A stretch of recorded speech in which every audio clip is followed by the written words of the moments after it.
Man, están dando en Deporte B ping-pong de Animation de Yuasa en latino. What the fuck? Pasan ping-pong en Canal Deporte B. Están dando ping-pong de Animation en Deporte B. Banco a canales de deporte pasando Spocón. Dios, gracias por dejar el opening y el ending de ping-pong. @Canal Deporte B. @Canal Deporte B pasando ping-pong. Me muero. Bueno, estos fueron solo algunos de los mensajes que mandaron los fanáticos cuando Deporte B relanzó su programación e incluyó a Ping Pong en su nueva grilla. Y nosotros nos preguntamos, ¿qué es lo que genera semejante furor?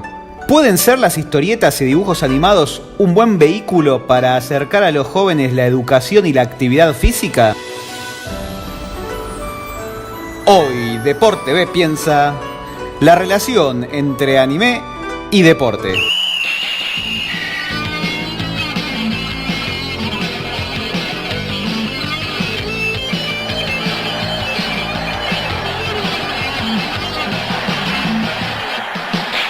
¡Supercampeones! ¡Supercampeones! ¡El balón es nuestro amigo! Lo dicho. Este fin de semana hay maratón de ping-pong en la pantalla de Deporte B. De hecho, pueden meterse a nuestras redes, a la página y revisar horarios y programación. Pero la gran repercusión que tuvo la llegada de esta serie a nuestra pantalla nos hizo ir más allá y pensar, ¿por qué el anime pega tanto? ¿Qué es lo que sucede que explota en Japón y después repercute en todo el mundo? Bueno, para resolver estas incógnitas fuimos a buscar a dos profes como Shirofi Tsubame del sitio especializado Watashi Mo para que nos enseñen un poco. A ver. Primero tendríamos que pensar de cómo nació el anime, que está inspirado en cierta forma en lo que es Disney. Si vos te fijas, Mickey, los primeros dibujos tiene las orejas tipo una para arriba y otra para el costado, si no me equivoco, así. Bueno, ¿conocés Astro Boy? Sí, claro. Bueno, si vos superponés los dos dibujos, los dos pelos de Astro Boy están en el mismo lugar que las orejas de Mickey. De hecho, los ojos también están al mismo nivel porque Osamu Tezuka, si no lo estoy pronunciando mal, está muy inspirado en Disney a la hora de crear estos personajes icónicos. Es como que agarró el personaje más icónico del momento y dijo, esta va a ser mi base para mi personaje. Y así nació Astro Boy, que es como considerado un poco como la cuna. Astro Boy es considerado por muchos, o sea, no es el primer anime, pero es considerado como el primer gran hit o la base de todo. O sea, Osamu Tezuka es considerado en Japón prácticamente el padre del manga anime. Y a ver, la pregunta de por qué es de Japón y solamente de Japón es como entender de por qué el mate es uruguayo o argentino, o por qué de Estados Unidos es Disney. Es algo que es un método de entretenimiento que ellos fueron creando que responde a un montón de necesidades y temas culturales que son de Japón mismo, y hoy en día podemos hablar de que por año salen más de 100 series. Hay para todas las edades, existen 4 demografías grandes que apuntan a cada uno de los grupos de mercado al cual vos podés apuntar a la hora de hacer una serie. Que tenés shonen, que es para chicos jóvenes. La gran mayoría de las series de deportes, de hecho, son shonens. Después tenés shoujo, que es para chicas jóvenes. Después tenés seinen, que es para gente adulta y hombres por lo general. Y yosei, que es para gente adulta, que son mujeres. Pasa lo siguiente. En realidad estas demografías son simples demografías, que es el público generalmente al que está apuntado. El tema es que después tenés gente de casi 30 años que amamos los shonens, y de repente tenés chicos más chicos que les gustan ver los seinens, que son un poco más adultos. Yo creo que volviendo a la raíz está la pregunta de por qué en Japón, totalmente de acuerdo con vos, que es una cuestión como, es una cuestión, un proceso cultural. En Japón, o sea, es un país muy antiguo, a diferencia quizás de Argentina, que es un país más joven, tiene muchos años de historia y estuvo cerrado al mundo durante mucho tiempo hasta que vieron forzados a abrir sus fronteras, digamos. Y o casualidad abrieron las fronteras para poder comerciar obligados por Estados Unidos. Así entonces, a mí me parece que hay como una especie de conexión importante entre Estados Unidos y Japón, lo que estaba haciendo animación Estados Unidos en su momento, cómo influyó eso en Japón, Y que además culturalmente Japón hacía arte desde los principios del imperio, como tenemos el cuadro, por ejemplo, de la gran ola de Kanagawa. Pero antes de pasar, como no quiero irme tan para atrás, pero si puedo como sintetizarlo, me parece que Japón es un país que se toma muy en serio el entretenimiento, y es un país que, como tiene ciertas necesidades básicas cumplidas, quizás pudo invertir mucho más en lo que es entretenimiento, cultura, animación, claro, versus otros países de Latinoamérica que quizás es más difícil. Para dimensionar lo importante que es el anime en Japón, escuchemos ahora a la agregada cultural de la embajada, la señora Natsue Kaneko. ¿Por qué el anime ocupa un lugar tan importante dentro de la cultura japonesa? Bueno, porque la sociedad japonesa lo acepta como un entretenimiento apto para todas las generaciones. Es un entretenimiento más, además de libros, películas, etc. Anime en Japón no es únicamente para los chicos o una herramienta educativa, sino es reconocido como una herramienta, digamos, válida para transmitir todo tipo de historias, sentimientos, mensajes. Y hay tanta variedad de géneros de anime que es imposible que no haya ningún anime que conmueva a uno, la historia a la que uno puede simpatizar. También es cierto que en Japón pasa que cuando uno habla de algún título de anime, el otro sabe más o menos la edad de esa persona. Uno reconoce a la gente de la misma generación por la serie que veía de niño. Es así de permeado el anime en la sociedad japonesa. Pero claro, además de cultura, el anime es un negocio mundial. Así nos lo explica el periodista del diario El Día de la Plata, Pedro Garay. Es una industria muy grande y hay de todo para todos. O sea, la animación en el mundo está bastante menos desarrollada que la animación en Japón. En Estados Unidos está claramente dirigido, la mayoría de los proyectos está contenidos familiares, las películas de Disney, lo que todos conocemos, y de ahí viene nuestra noción de dibujos animados para niños. En Europa es un poco más experimental el asunto, pero hay pocos proyectos grandes en general, y en Japón hay de todo. Hay, por un lado, ¿no?, toda la pata de animación para toda la familia, animación para chicos, animación para jóvenes adultos, y después hay obras un poco más adultas. Y ahora, por ahí, con Netflix, con las nuevas plataformas, se está explorando esta idea de la animación para adultos desde Occidente. Acá todavía me parece que, más allá de que cualquier persona que conozca el medio te va a decir, no, pero se hizo tal obra y tal obra en 1970, Fritz, qué sé yo. Sí, obviamente, hay excepciones, pero la norma en Occidente siempre fue la animación pensada para toda la familia. El medio no se pensaba de otra manera porque no había mercado, y entonces había como una retroalimentación, ¿no? Si todo el mundo piensa que la animación es solo para chicos, nadie va a ir a ver una animación que no sea para chicos. Entonces, teniendo en cuenta el gasto que supone producir una animación, bueno, se invertía en lo seguro, ¿no? Bien típico de industria. Lo que pasa es que Japón descubrió temprano, o desvinculó tempranamente, la idea de la animación con la idea de la juventud, la infancia. Entonces, descubrió que si no había prejuicios, bueno, había mercado para todos, ¿no? Como todo, como si fuera una serie común, se podía vender a todo el mercado. Me parece que por ahí, por ese lado, es que se da ese desarrollo más orgánico en Japón del medio animado, también pensado para jóvenes, adultos y adultos. Incluso detrás de los anime hay otro negocio gigante que es el de los manga. ¿Manga? ¿Qué es eso? A ver si la dupla de Watashi-Mo nos puede desasnar en el tema. A veces tenemos una visión muy occidental de lo que es el dibujo y la animación, que es esta sensación de que es algo para chicos, algo infantil, o algo como que es de chiste, versus Japón, que la verdad lo lleva como algo importante porque es uno de los principales productos que exporta Japón, es anime y manga, cada vez más. Y la verdad, en lo que es publicidad, pueden usar anime, pueden usar manga y pueden usar ese estilo de estética, porque no está mal visto en el sentido de no necesariamente un dibujo es infantil y no necesariamente un dibujo estilo anime es para chicos o para chiques. Siempre hay que entender que la enorme mayoría de las series de anime que salen, no todas, pero la gran mayoría, son basadas en mangas. El gran fuerte de Japón en algún punto es lo que son las historietas, sus mangas, que es lo que le da vida o base a las series para que después sean adaptadas. Y hay mangas que hasta el día de hoy, por ejemplo, Capitán Tsubasa sigue saliendo hasta el día de hoy. El tipo que hizo Slam Dunk, que es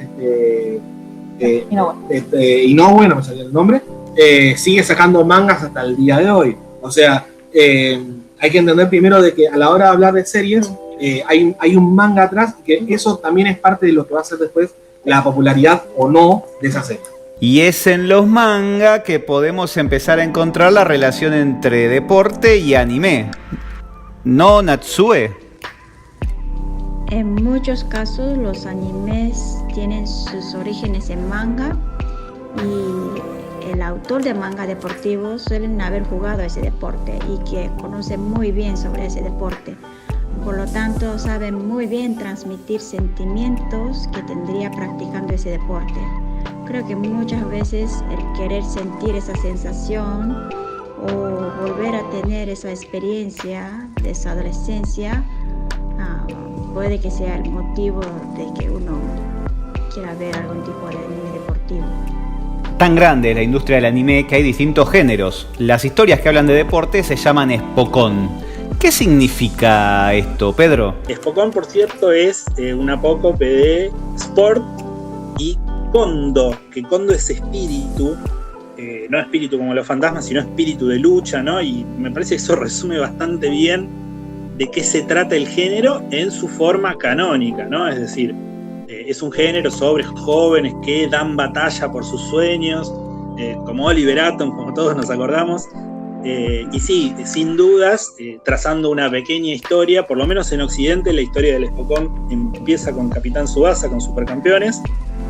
Después diría que continúa con Slam Dunk, por ejemplo, y bueno, ya en el presente se ha desvinculado un poco de la televisión, ¿no? En nuestra época era lo que nos ofrecía la tele a cierta hora, y hoy en día esa oferta está en las plataformas, es casi infinita, así que cualquier joven tiene acceso a la gran variedad de obras del género que hay, que como vos decías, ¿no? Sí, hay una de tenis muy importante que es Prince of Tennis, pero hay de golf, hay de ajedrez, hay de Go, el juego similar al ajedrez japonés, hay de cualquier cosa, y no hay una, hay cientos, es una competencia constante entre las obras por destacarse en medio del ruido de la cantidad que hay. ¿Qué te hace ser original en el medio de eso? El Spokon tuvo una gran explosión en las últimas décadas, y para conocer un poco más de ello fuimos a buscar a Carlos Sarasaki. Sí, de descendencia japonesa, pero también uno de los periodistas que más sabe de polideportivo en Argentina. Se puso el disfraz de Bubba Gump, ¿se acuerdan? El que contaba platos con camarones. Camarones al limón, camarones con pasta, camarones jalapeños. Pero en su caso lo hace con series japonesas deportivas.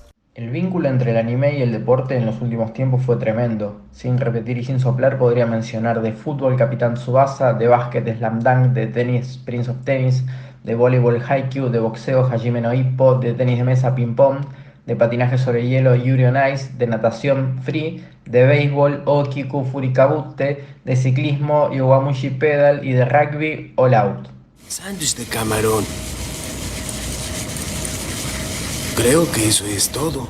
Wow. Todos los deportes tienen su anime, es una cosa tremenda. Ahora, ¿por qué pega tanto en la cultura japonesa? Creemos que hay como 3 ejes que conectan. Primero, lo que es cultura, que es lo que decíamos, que Japón es un país muy antiguo y tiene un montón de deportes tradicionales que siguen siendo practicados, incluso a nivel mundial, incluso se practican algunos de ellos en Argentina, como el sumo, el kendo, el karate o incluso el kyudo, que es la arquería japonesa. A diferencia de países más jóvenes que quizás no tienen tanta variedad de deportes, o que todavía no son tan populares o no llegaron como a ese auge, primero que Japón en sí, en su seno cultural, tienen muchos deportes tradicionales. Entonces, ese es el eje cultural.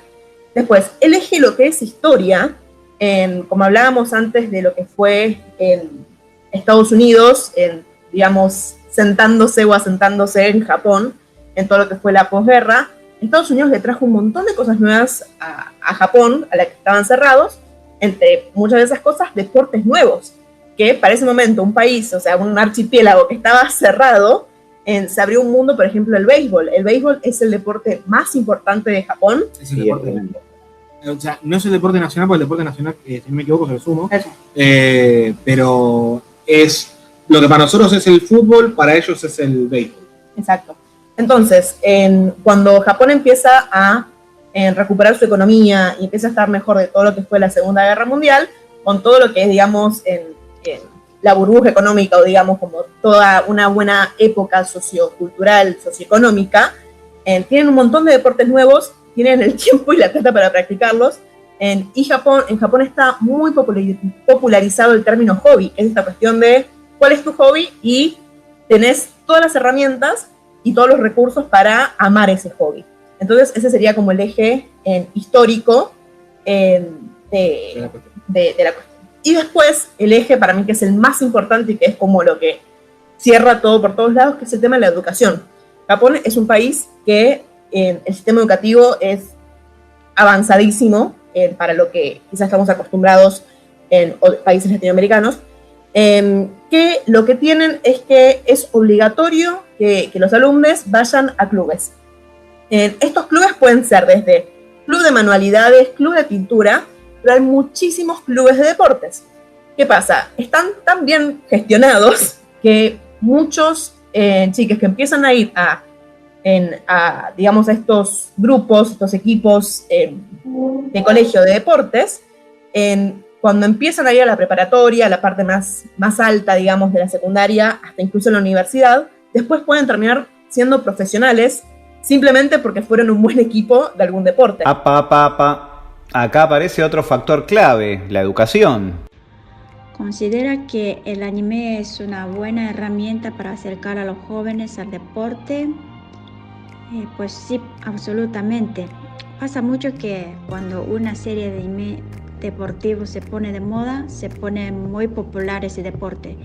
Y no solo pasa que acerquen a los jóvenes a ese deporte, sino también hacen volver a los adultos que practiquen un deporte que tal vez jugaban anteriormente. O si no llegan a hacer que practiquen, por lo menos el anime tiene poder de atraer a la gente que conozca ese deporte. Incluso el amigo Carlos Arasaki agrega: los Pokémon sirvieron muchísimo para acercar a los jóvenes al deporte en Japón. Seguramente el ejemplo más claro sea Capitán Tsubasa, que fue el primer gran anime deportivo y que desde su estreno en 1981 inspiró a muchas de las estrellas del fútbol japonés. Un dato que demuestra que funcionó también fronteras afuera es que Andrés Iniesta, hoy justamente en el Vissel Kobe de Japón, reveló que decidió ser futbolista motivado en buena parte por la serie, que en España se llama Oliver y Benji, no Los Supercampeones como en Argentina. Iniesta es un gran fanático y hasta suele utilizar las camisetas de los equipos del anime. Si googlean seguramente se encuentren con imágenes de el mediocampista vistiendo la camiseta del Newpi, del San Francisco, del Furano y de los distintos equipos de la serie. Ok, ya deconstruimos toda la relación entre anime y deporte. Ahora armemos la cronología. Atentos y atentas al primer espocón de la historia, según nos dicen los profes de Watashimo, ¿eh? Viva hoy la audacia y la emoción de esta aventura internacional de Meteoro.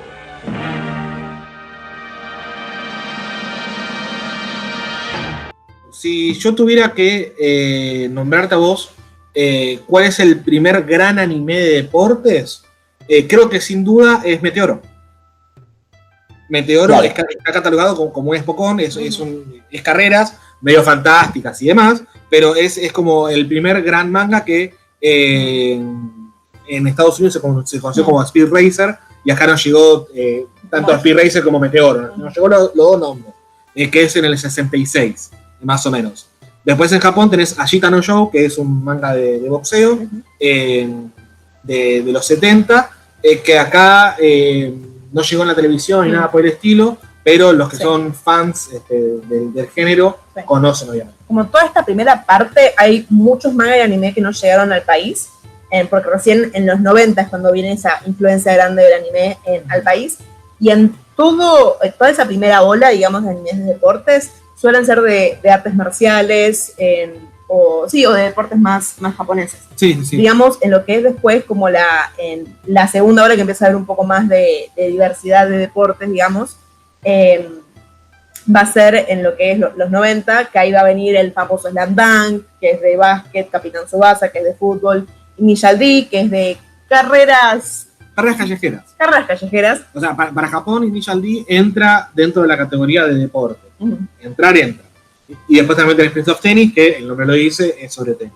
Eso es principio de los 90 y toda la década de los 90. Después, si te vas metiendo en el 2000, tenés títulos como Asian 21, Inazuma Eleven, Kuroko no Basket, Yowamushi Pedal. De hecho, el primero que nombramos, que es Asian 21, es de fútbol americano. Inazuma Eleven es de fútbol.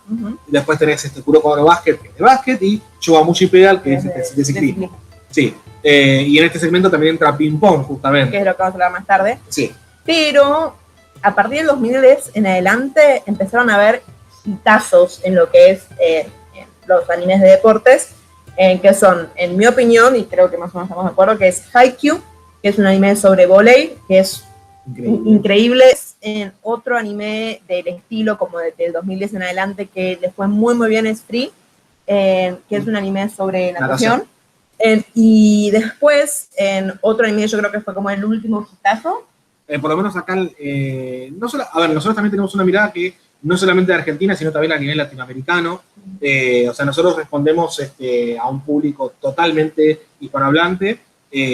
Obviamente somos nacidos, criados y demás en Argentina, y conocemos al pie de la letra todo lo que pasa en Argentina, pero muchos de estos ejemplos también son cosas que explotaron en todo Latinoamérica. El fandom de anime, por más que puede cambiar de país a país en Latinoamérica, hay un fandom latinoamericano que tiene como ciertas preferencias, y este último anime que iba a nombrar es Shiro Nice, que es sobre patinaje artístico sobre hielo, que también fue un hit. Bueno, listo, perfecto. Vamos a los bifes, a lo que nos importa, porque Deporte B va a pasar una maratón de ping-pong. ¿Cómo es que se transformó un anime de tenis de mesa en una serie de culto? ¿Qué es lo que hace de ping-pong una serie tan diferente a otros animes deportivos? Creo que ping-pong tiene un ambiente muy especial. Por supuesto, describe muy bien el entorno deportivo del tenis de mesa en Japón, pero las circunstancias que se da en la serie es algo, podemos decir surreal, y los personajes tampoco son de tipo al que uno simpatiza y comprende sus comportamientos totalmente. Sin embargo, levanta un cariño extraño y ese balance raro entre la pasión que tienen los personajes al ping-pong y la imagen atípica como deportista es lo que nos hace gracia. Uno tiene que ver la serie para entender su especial atracción. Pasan dos cosas, o sea, generalmente los animes más viejitos de deporte, se hacía el manga y casi enseguida, al año, 2 años, 3 como máximo, enseguida se hacía el anime, y se hacía un anime shonen, un anime para chicos que salen en la tele con música súper despampanante y animación amigable. Ping Pong, lo que pasa es que primero se hizo el manga en el 96, después se adaptó como película en el 2002, y recién en el 2014 se hizo el anime. La verdad es un anime de deporte único en su estilo, no se me ocurre otra serie que tenga como este estilo o esta manera de contar historias. A nivel diseño y a nivel animación, total y completamente único en la historia del anime. O sea, a ese nivel, es una joyita quizás del nicho que está buenísimo verlo que quizás salga como de ese nicho quizás, claro, del fandom latinoamericano, y que de hecho por su animación, esta animación rara o curiosa que tiene, se llevó un premio en el 2015 de lo que fueron los premios de anime de Tokio. Creo que es una obra que cuando aparece en la pantalla ya resalta, ¿no? Ya tiene una paleta de colores diferente, tiene trazos diferentes. ¿A qué nos referimos con esto? Cuando uno ve cualquier anime, las líneas que rodean los cuerpos, las caras, los gestos, son muy claras, son líneas que delimitan claramente los cuerpos. Esta obra está dibujada de forma desprolija. Entonces, por ahí el que lo ve, el que está haciendo zapping y lo engancha, dice, ¿qué es esto? ¿No? Lo podría haber dibujado mi hijo. Los movimientos se deforman muchas veces, las líneas se vuelven difusas, pero justamente es una de las intenciones de la obra, jugar. Primero hay una cuestión, como vos decías, ¿no? Primero hay una cuestión económica. No había demasiado tiempo para hacer la animación realista y detallista, que requiere, por supuesto, una animación mucho más delicada, unos trazos mucho más delicados cuadro por cuadro. Pero además hay una decisión que es asumir estos límites materiales para jugar con una estética justamente desalineada, que haga énfasis en la energía, ¿no? Que haga énfasis en los movimientos de los personajes, en su energía, que es desfachatada, que es desordenada, porque son protagonistas adolescentes, y también en esta idea de que están dibujados, sus líneas no están definidas, porque sus vidas no están definidas, porque todavía son adolescentes en construcción, son bocetos de lo que van a ser cuando sean grandes. Entonces el trazo también es abocetado, jugando con esta unión entre forma y contenido de alguna manera. Además hay que decir que el trabajo del director Masaki Yuasa habitualmente hace énfasis en los movimientos. Es un director que no le interesa tanto el realismo en la animación, sino que los movimientos expresen, que sean expresivos. Entonces, si yo tengo que hacer que un personaje corra de un punto A al punto B, lo puedo hacer como si fuera una filmación lo más cercano a la realidad posible, o que en ese recorrido del punto A al punto B, con el movimiento, aunque no sea realista o porque no es realista, exprese las emociones del personaje yendo desde el punto A al punto B. Y eso es lo que genera que la acción en esta obra animada, que la acción no sea una mera, no sea solo emocionante por el resultado, por lo que está en juego en términos de resultado, porque es la semifinal y porque sino que ese recorrido sea significativo emocionalmente, que retrate no solo la búsqueda de una pelota a la que hay que llegar para no perder el partido, sino la desesperación propia del personaje por intentar llegar a esa pelota, por todo lo que significa. En ese sentido es un anime muy enfocado en lo interior, incluso el mundo interior se suele meter en la animación, rompiendo completamente con la idea de realismo, ¿no? Aparecen alas en los personajes, aparecen dragones, en medio de un partido de tenis de mesa. Así que, bueno, está como esta doble variable, pero es claramente un anime que juega con la introspección y con la idea de que, como decíamos, ¿no? Estos jóvenes están creciendo, y ese es el eje, los personajes son el eje, no lo deportivo.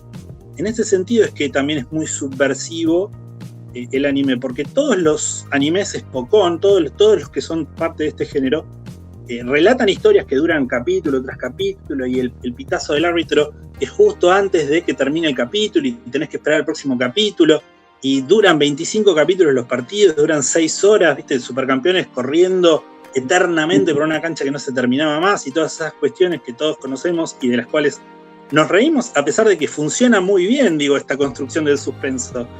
Pero esta obra subvierte eso, ¿no? El resultado no importa, lo que importa es el desarrollo de estos chicos. El resultado es un mero, digamos, el deporte es un mero escenario. Y en ese sentido es que hay una subversión de los temas también del Spokon, ¿no? No es lucha porque vas a conseguir tus sueños, sino que al contrario, esas expectativas sociales que hay puestas en conseguir la victoria, en ser exitoso, están desde el principio de la historia puestas en cuestión. Estos adolescentes no sufren esa presión, no quieren ganar, quieren pasarla bien, quieren divertirse, quieren crecer, quieren ser quienes van a ser, sin presión de conseguir resultados. eso está muy bien trabajado y es como decía, ¿no? Es una característica que la hace sumamente subversiva a la serie respecto al género al cual pertenece. Sobre Ping Pong me gustaría destacar dos cuestiones fundamentales. La primera, la banda sonora, un valor agregado buenísimo a la serie. Cada personaje tiene de hecho su propio tema característico y hay canciones o temas para los pasajes más sensibles de la serie. Hay un vínculo además muy marcado entre lo que es la identidad de los personajes y la emotividad que se transmite por medio de la música. Y como segundo punto, y también vinculado a esto último, es notable la construcción de los personajes y de las personalidades de cada uno, explicadas desde la infancia, desde la crianza, desde los modelos, desde el crecimiento, y ese paso de la niñez a las crisis existenciales que son tan propias de la adolescencia, de todos y cada uno de los personajes.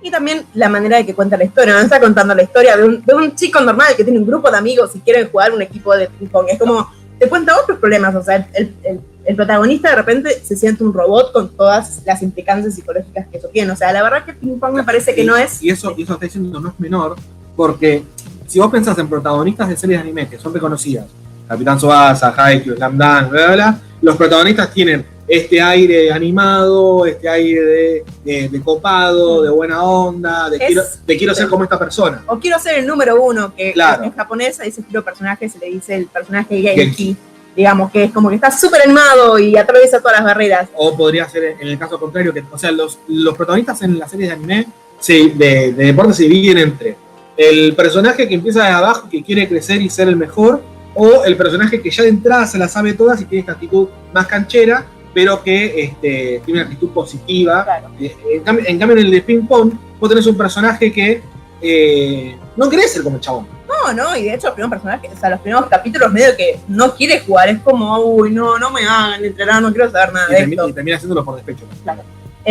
Así que yo no creo que ping pong sea de las series de deportes más populares de todas, pero sí es una de esas joyitas que es una pena que no sea más popular, porque realmente es hermoso lo que tiene para contar. Es como dijiste vos al principio, Jorge, que termina siendo de culto. O sea, Ping Pong es una serie de deportes totalmente de culto. Tomaron nota, ¿verdad? Serie de culto, anime premiado, gran banda sonora, problemática adolescente, una joyita. Evidentemente este fin de semana tenés que hacerte lugar para la maratón de ping pong en Deporte B.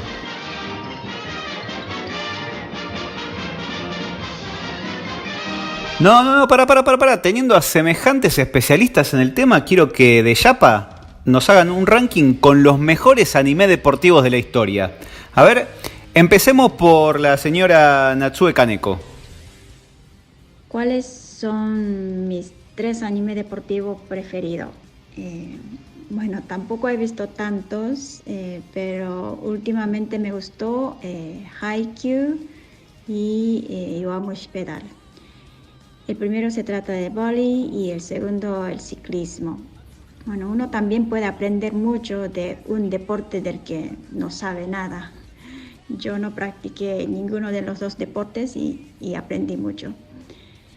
Bueno, de pequeña también veía la serie Touch, el de béisbol, y Captain Tsubasa, la famosa serie de fútbol. ¿Y usted, Carlos Arasaki, qué nos dice? A la hora de armar un podio personal entre los mejores Pokémon que existen, me voy a quedar con 3 que son de deportes de conjunto, justamente porque son los que ofrecen mayor multiplicidad, opciones, historias y construcción de personajes. El primero, obviamente, Capitán Tsubasa, el mejor de todos los tiempos, posiblemente el dibujo animado que más profesionales de una actividad haya formado, como en el caso de los futbolistas y lo que contábamos anteriormente. Segundo puesto para Slam Dunk, una historia impecable con un protagonista que es un loser, luego un héroe entrañable como Hanamichi Sakuragi. Tercer puesto, Haikyuu, el Pokémon más exitoso entre las mujeres en Japón, fue cosa seria. Miles y miles de chicas empezaron a jugar al voleibol por amor a esta serie.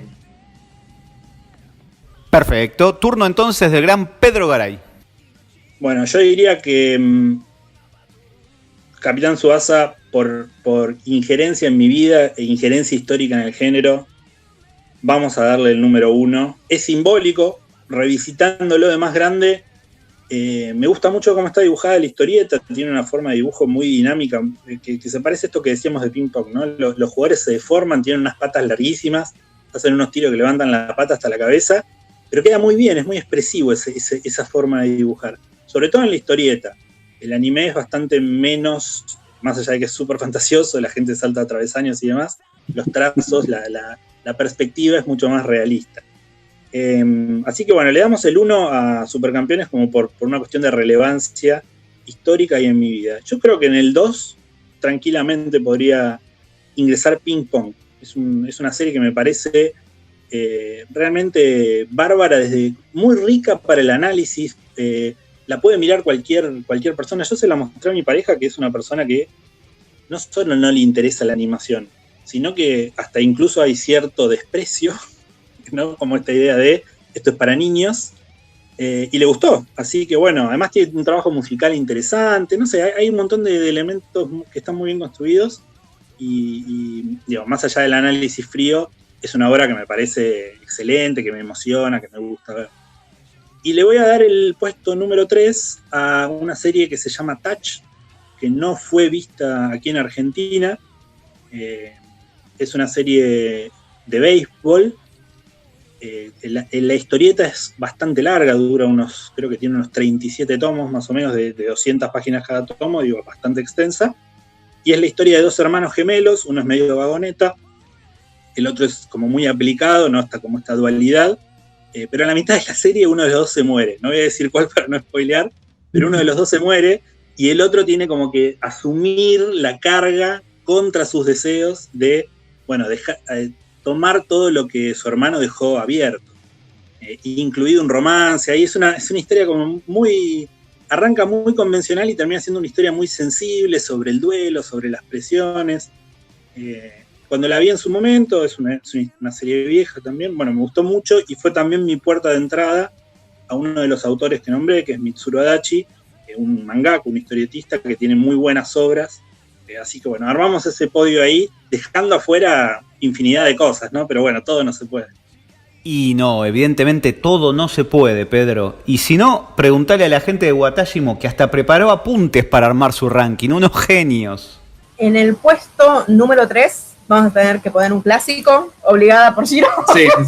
No, la verdad que es como un estandarte de Watashimo, que es Hajime no Ippo. Hajime no Ippo es una serie de boxeo, una serie que no me quiero equivocar, pero me parece que acá llegó a pasarse en la televisión, no recuerdo ahora, pero Hajime no Ippo es una serie de boxeo que cuenta la historia de Ippo justamente, es el apellido del personaje, que termina empezando a boxear para que no lo molesten en la escuela. O sea, le hacían bullying y le terminan enseñando boxeo casi de casualidad para poder superar a los abusadores en ese momento. Pero ¿qué pasa? El deporte le termina gustando demasiado y se empieza a profesionalizar cada vez más y más y más y más. Y lo interesante de Hajime no Ippo es que no vamos a ver solamente la historia de Ippo, sino que vamos a ver la historia de otro montón de boxeadores que comparten este gimnasio con el propio Ippo, y vamos a conocer los distintos tipos de pesos que hay en el boxeo. Van a emular algunos boxeadores conocidos con sus distintas técnicas y demás, y hay mucha tensión porque es una serie de deportes en donde los personajes están agarrando las trompadas, porque es el deporte en sí, y es muy bien llevado la tensión, cómo son los diferentes encuentros, por las dificultades que pasan los personajes, por el estilo de boxeo de cada personaje que ves, tanto de los que son los protagonistas como a los que enfrentan, y después también tenés personajes, hay representaciones de personajes de México. De hecho, el mejor boxeador en ese momento es un mexicano. O sea, hay reconocimiento de Latinoamérica. Hajime no Ippo es un anime de deportes importantísimo y sigue siendo relevante hasta el día de hoy. Lo va a seguir siendo. Hasta el día de hoy sigue saliendo el manga. Mucha gente igual opina que ya debería estar retirando el tipo. Pero lo interesante de esto, y que también hay muchos casos que es así, el tipo que creó la obra, que creó el manga, es un entrenador de boxeo real. El tipo entrena boxeadores de verdad. O sea, lo increíble es que el creador realmente es un entrenador. Claro, muchas veces pasa que los que crean las series, algunos lo hacen porque tienen el deporte como hobby y otros lo practican realmente. Acá no sé qué hacer con puesto 1 y puesto 2. Vamos a dejar el puesto 1 el que está arriba. Dale, perfecto. Porque es mejor anime. Está bien, El de abajo es mejor manga. Dale. En el puesto número 2 tenemos un clásico de la infancia de todos los que nacimos como en los 90, que es Slam Dunk. Aunque personalmente nos gusta mucho más el manga, el anime es innegable que tipo nos dejó marcado en lo que es la historia de Hanamichi y su amor en realidad por una chica que lo lleva a su amor por el básquet. Es la típica historia del personaje que empieza a practicar prácticamente por casualidad o para querer impresionar a una chica o por otra razón más allá del gusto por el deporte. Hanamichi es un pandillero, un gamberro que le encanta ir haciendo líos por el mundo y le termina enseñando el básquet y termina adoptando la disciplina del deporte como algo que le encanta y le hacen empezar a practicar y hacer una parte fundamental de un equipo que no son los mejores. Eso también es algo que me gusta mucho de Slam Dunk, que el Yohoku, que es el equipo que nosotros vamos a seguir, no son los mejores, no son los más ganadores de la historia de lo que es el básquet escolar. De hecho, son hasta malos. Les cuesta llegar a las típicas nacionales que vemos en los distintos deportes. Pero eso es lo lindo de esta historia, la historia de Slam Dunk, que es como el crecimiento no solo de Hanamichi, sino de todo el Yohoku.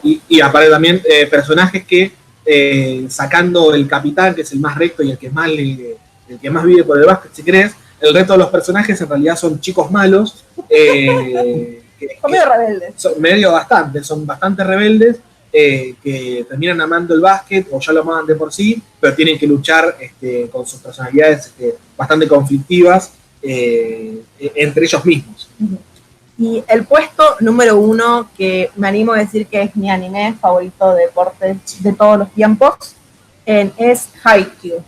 Haikyuu es un anime de deportes que trata sobre vóley y sobre dos chicos que quieren jugar al vóley en diferentes posiciones, que en un principio se llevan muy mal porque tienen personalidades muy opuestas. Y que encima es algo fundamental a la hora de jugar al vóley porque uno es el armador y otro es el que remata.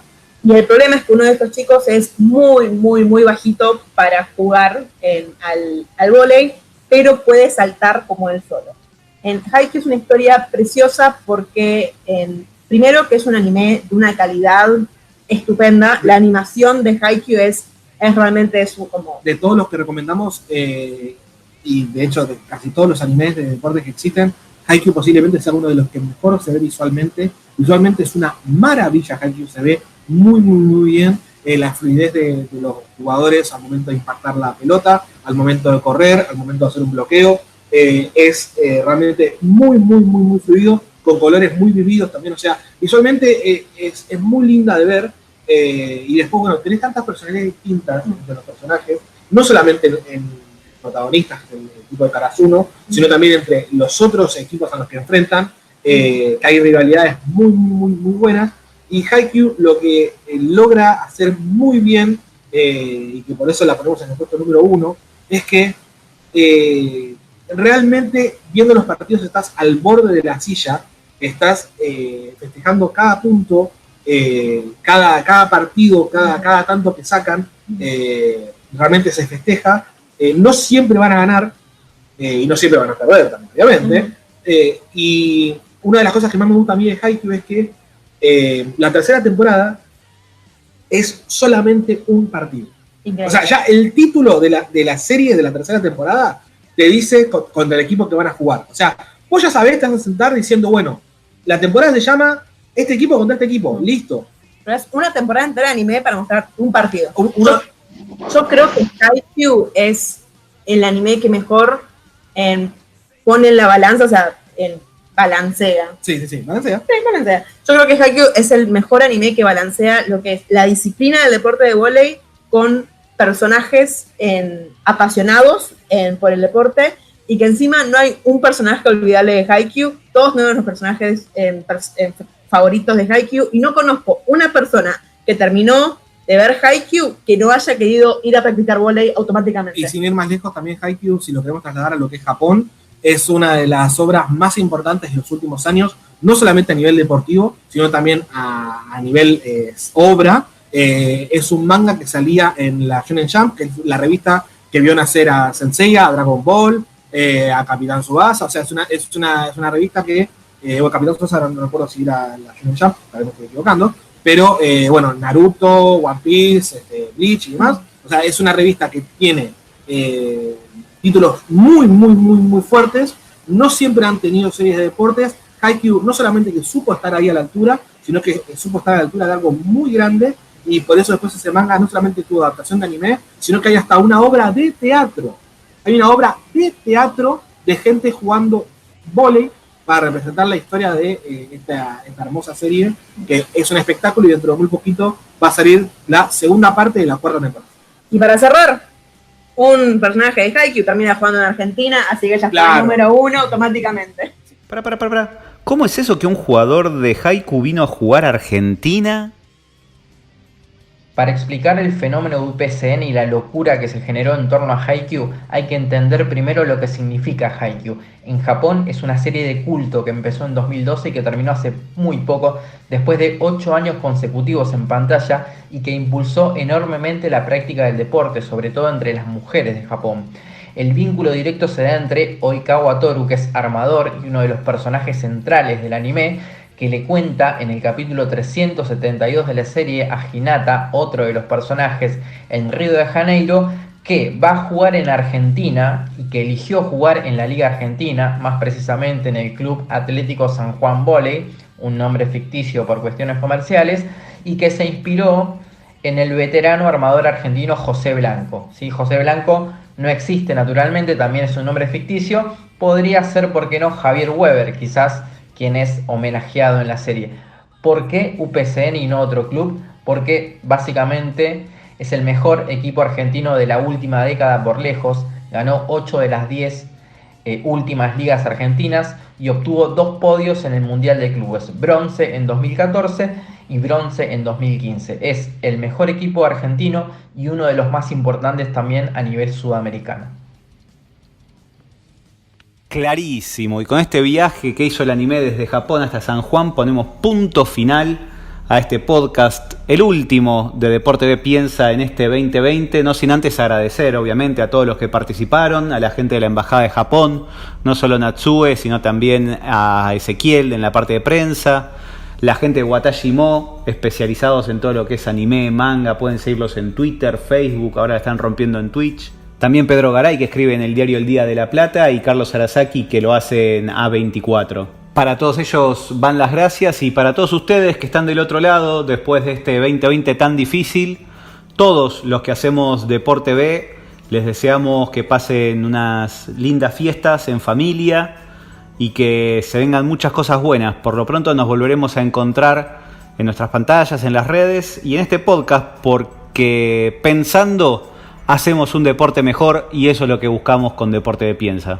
Chau, hasta la próxima.